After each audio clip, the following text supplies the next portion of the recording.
Welcome to Pax Britannica. Season 2, Episode 62, The Sack of Cashel.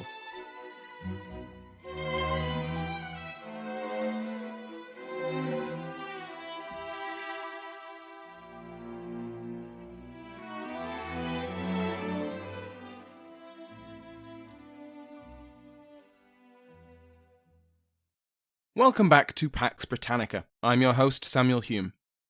Before we begin today, we have to welcome the new members of my Patreon House of Lords. The Earl of Chester, Justin Shofstall, Chris Earle, Viscount Obletus, and Corsham, Viscount Glasgow. They, along with every other patron, receive ad-free podcasts. Go to patreon.com/PaxBritannica to find out more. Last time, we saw the New Model Army lose patience with the political Presbyterians in London and march on the English capital.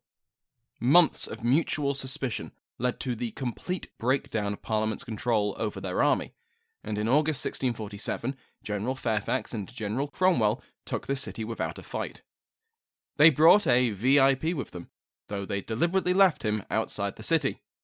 Charles I, King of England, Ireland, and Scotland. The king had no armies. His family was either in exile or in the custody of his enemies, and yet he was still dangerous. He had not given up his hopes of restoring his fortunes by playing his enemies off against each other, with himself ending up back on top. Part of his hopes rested with his other two kingdoms, and today we'll see how events in Ireland gave him hope that help would soon come. When we were last in Ireland, we saw how the Irish Parliamentary faction was just as divided as it was in England. Ireland became, in effect, a political front of the struggle between the Presbyterians and the Independents in London. In Munster, the Parliamentarians were split between the Lord President, Baron Inchiquin, who had the backing of the political Presbyterians, and Lord Broghill, his second-in-command and rival, who had the support of the Independents. This was not a purely political debate. When the Independents were ascendant in London, Inchiquin's authority was challenged and his supplies rerouted to Broghill.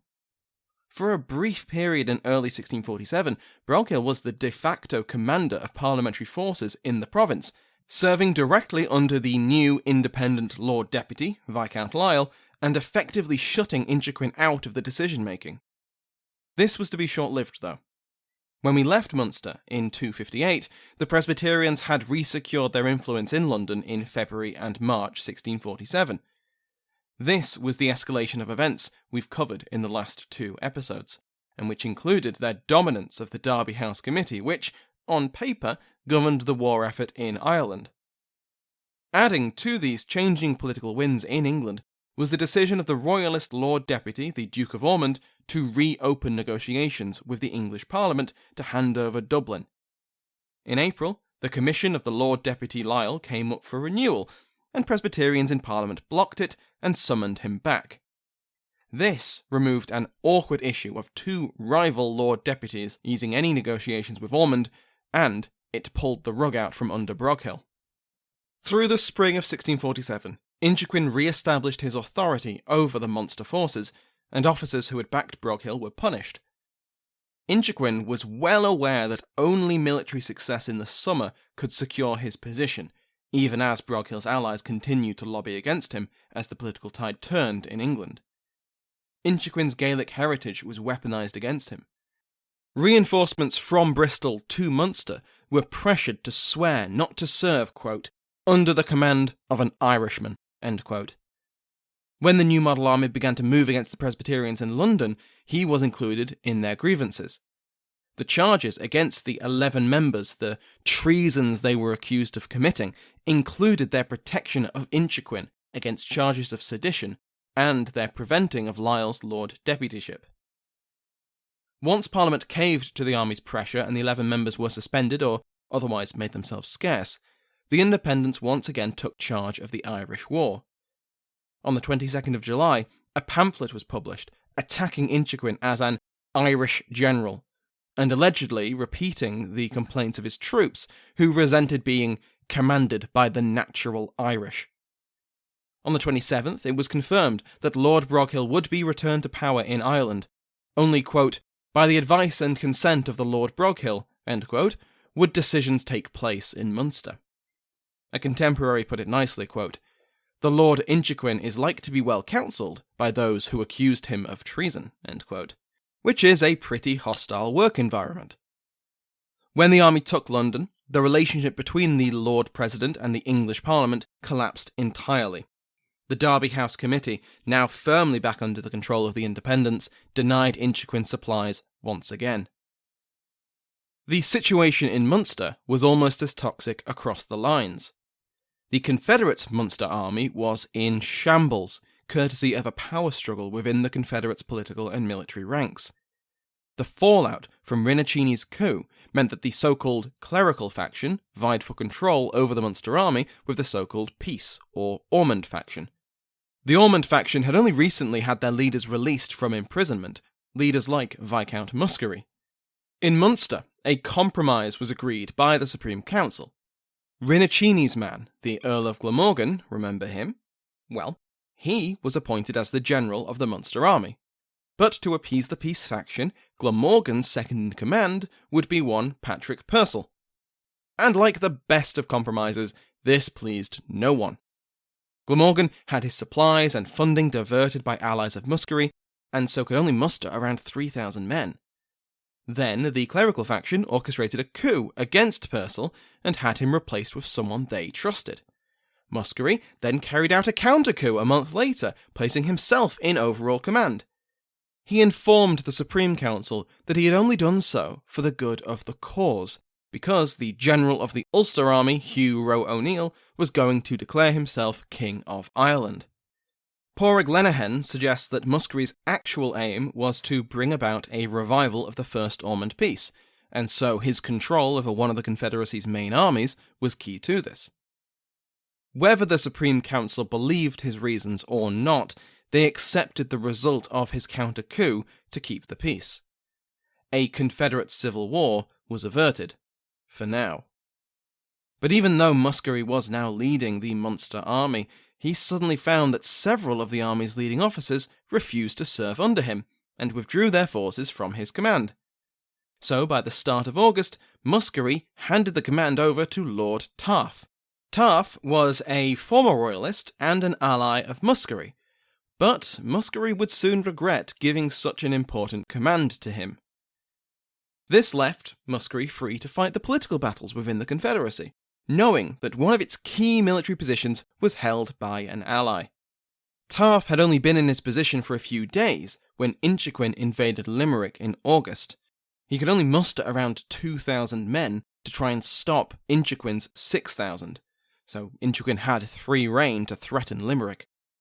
The next month, in September, Inchiquin ravaged the productive lands of South Tipperary.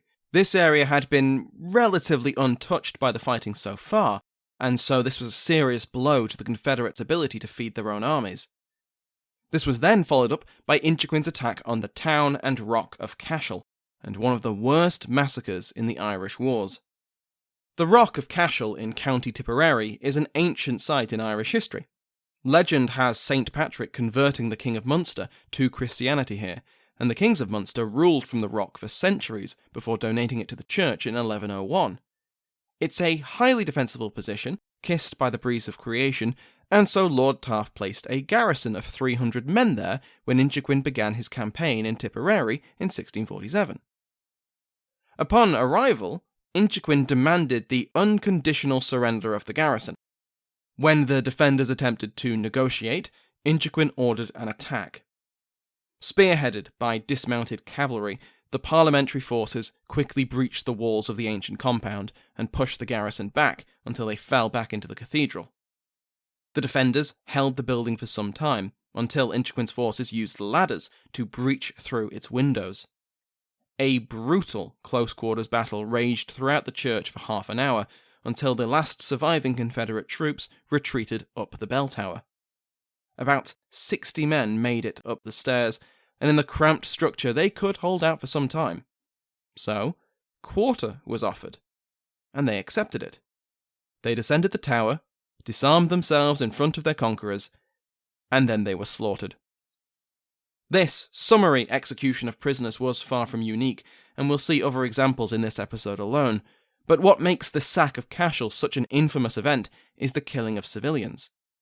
Hundreds of non-combatants who either lived at Cashel, either at the site or in the town, or had fled before Inchiquin's forces, had sought shelter on the rock. With the small exceptions of a few wealthy prisoners who could afford their ransom, and a few women who were allowed to live, though only after facing brutal treatment, Inchiquin's forces killed everyone they found. A few leaders, including the bishop and mayor of Cashel, survived by hiding, but hundreds were executed. Cashel was looted of all its valuables, as were the bodies of the slain, and the symbols of Catholic worship were either destroyed or desecrated. When Inchiquin's army departed Cashel, all they left behind were the bodies of the dead and the town in flames. Inchiquin, whose name was Murrogh O'Brien, earned the sobriquet Murrogh of the Burnings, or Murrogh the Burner, for his actions at Cashel. The sack of Cashel stood as the largest massacre of the Irish Confederate Wars, certainly since the outbreak of the rebellion in 1641. It was only surpassed almost 2 years later, when Oliver Cromwell took Drogheda. But that's a story for another time.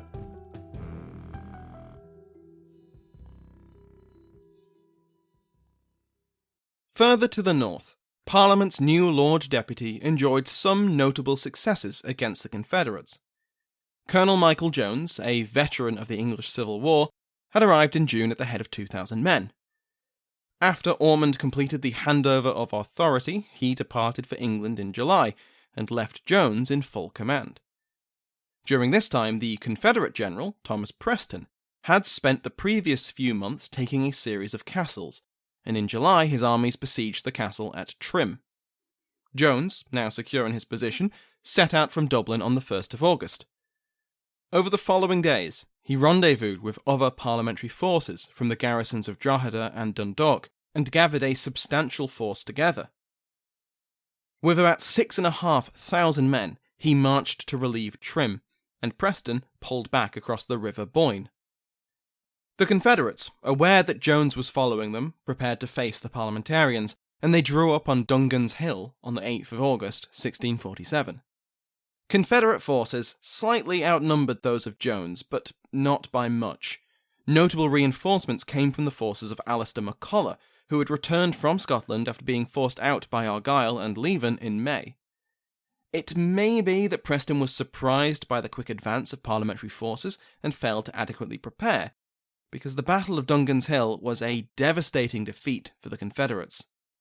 It's also been argued that Jones, being a veteran of the Civil War, was just more experienced and competent than Preston. Preston's army took about 3,000 casualties at the battle, mostly after a large portion of the army fled into a nearby bog. Jones ordered his forces to surround the bog, and then dispatched infantry into the marsh while his cavalry caught and killed anyone trying to flee. What followed was a massacre. Jones offered quarter only to a few officers, and so even those Irish soldiers who threw down their weapons were killed without mercy. Parliamentary accounts, including Jones's own report, state this matter-of-factly. Irish accounts record more grisly details, accusing the parliamentarians of accepting surrendering soldiers, tying their hands, and then summarily executing them. The number of men killed after this battle is exceptional, and so historians have tried to explain it.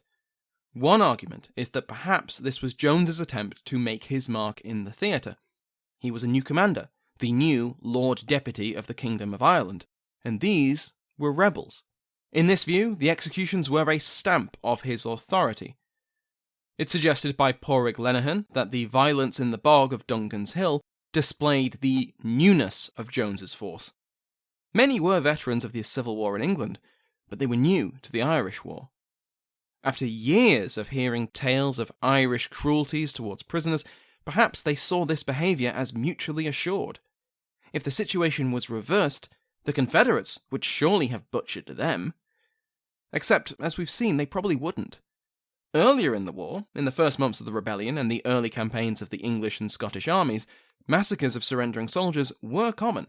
But this bloodthirstiness cooled off over time, as it became accepted that prisoners could be exchanged, and it was better for everyone if civilians and surrendering soldiers were treated well.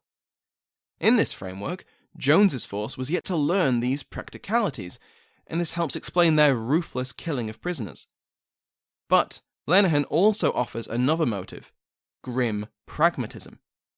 Jones's army simply could not guard, feed, or move 3,000 or more surrendering men. The Confederates would not ransom more than a handful, and how many of the ordinary infantrymen had the resources to pay for their own release?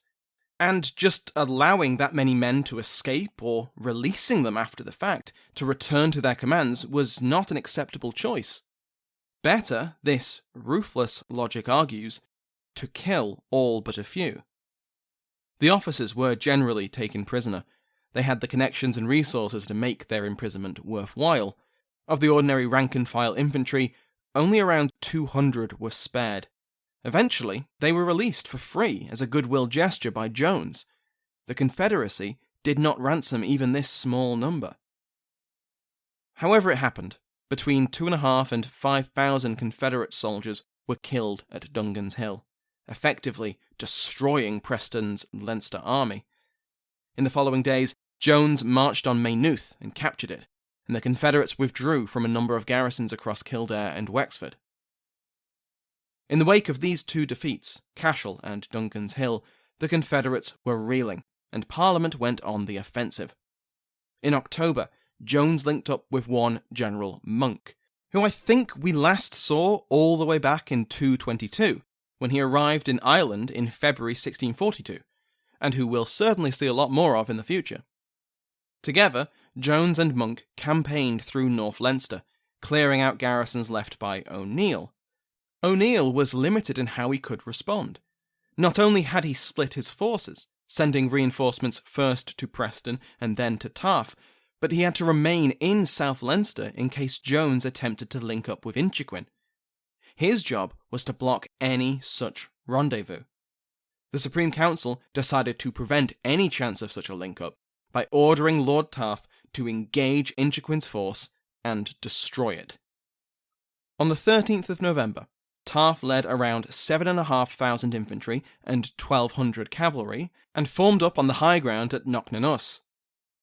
Inchiquin arrived 3 miles away on the same day, with only 4,000 infantry and 1,200 cavalry, and the following day he seems to have sent a message to Taff, asking him to come down off his hill and, quote, fight upon a fair plain. Shockingly enough, even Taff, who is not rated very highly as a commander by any of the historians I've read, even he understood the tactical advantage of having higher ground, and so Inchiquin's polite request was ignored.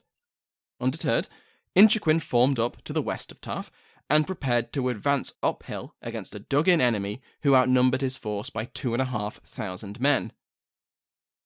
Taff's army was certainly larger, but it was a hodgepodge force. Alongside the bulk of his Munster army were reinforcements from elsewhere in Ireland. 3 regiments had arrived from Connacht, and 1,500 infantry had arrived from O'Neill's forces, the reinforcements I mentioned earlier. The bulk of these were led by our old friend Alistair MacCulloch. Yes, he survived Scotland, he survived Dungan's Hill. He's still here leading his fearsome Highlanders. But this meant that a good portion of Taff's army had little experience fighting together, and the disunity of the Confederate leadership was on full display at Knocknanus. As Inchiquin's forces advanced up the hill, and after a volley of cannon fire killed some of his men, MacCulloch ordered his forces to advance. Either, as Inchiquin believed at the time, because he refused to sit still to be shot at by artillery, or, as Lipscomb notes, because he was wary of being outflanked. When Parliamentary forces chased some fleeing cavalry up the hill, they were met by the Highland warriors. And what else did they do but the tactic which had conquered Scotland for the Marquess of Montrose? They performed the Highland Charge. Unleashing a volley of musket fire into the disorganised Parliamentarians, they then dropped their guns, drew their claymores, strapped on their targes, and charged into the surprised soldiers. And just as it had worked in Scotland, it worked here. The men broke and ran for their lives. MacCulloch and his men chased them all the way down the hill and into the artillery battery which had only just been firing at them. Capturing the cannons, the Highlanders turned them around, and fired them into the rest of the Parliamentary forces, before an even greater prize caught their eye: the baggage train. So, of course, they went to loot whatever they could carry. In the meantime, the rest of Taft's force was having a very bad time. He'd moved his remaining infantry to cover the gap opened by McCulloch's unplanned offensive, but Inchiquin successfully outmanoeuvred him. Tricked into countering a fake flanking manoeuvre with his own cavalry, the Parliamentarian cavalry caught them out of position and broke them. When the cavalry routed, they collided with the infantry who were right behind them, who also panicked and fled. The Munster infantry allegedly fired only a single volley before breaking and running, despite the efforts of Taft to rally them. Inchiquin then turned his attention to McCulloch, who was now returning to the field, laden with booty, to find that the battle was effectively lost. Caught out of position and out of formation, the Highlanders either fought to the death or surrendered, only to then be executed. The second was reportedly McCulloch's fate. After most of his men were killed in repeated cavalry charges, and with no way to escape, McCulloch surrendered, only to be summarily shot by a new English officer.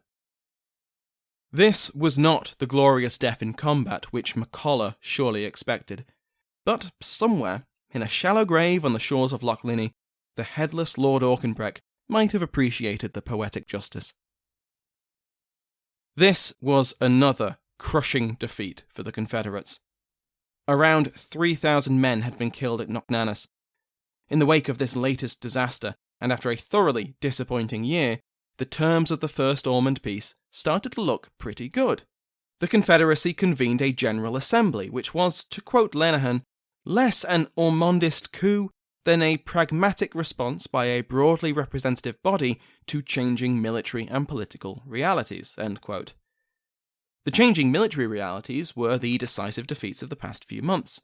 Dungan's Hill had effectively destroyed the Confederate Leinster army, and Knocknanas had meant the same for their Munster army.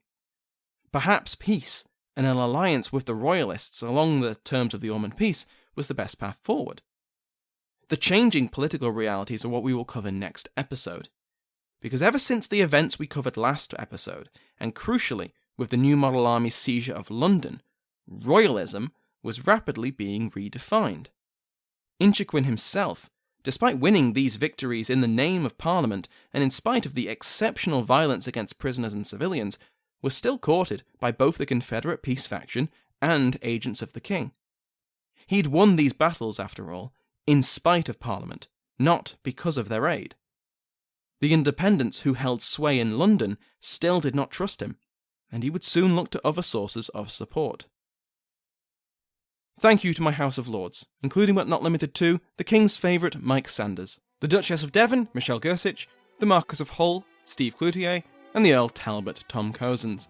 Remember that every patron, regardless of rank, receives an RSS feed, which you can put in any podcast app to listen to the podcast ad-free. If you want to support the podcast in other ways, please recommend it to a friend or post about the show on social media. Thank you to Sounds Like an Earful for the interval music in today's episode, to my entire House of Lords, and to you for listening.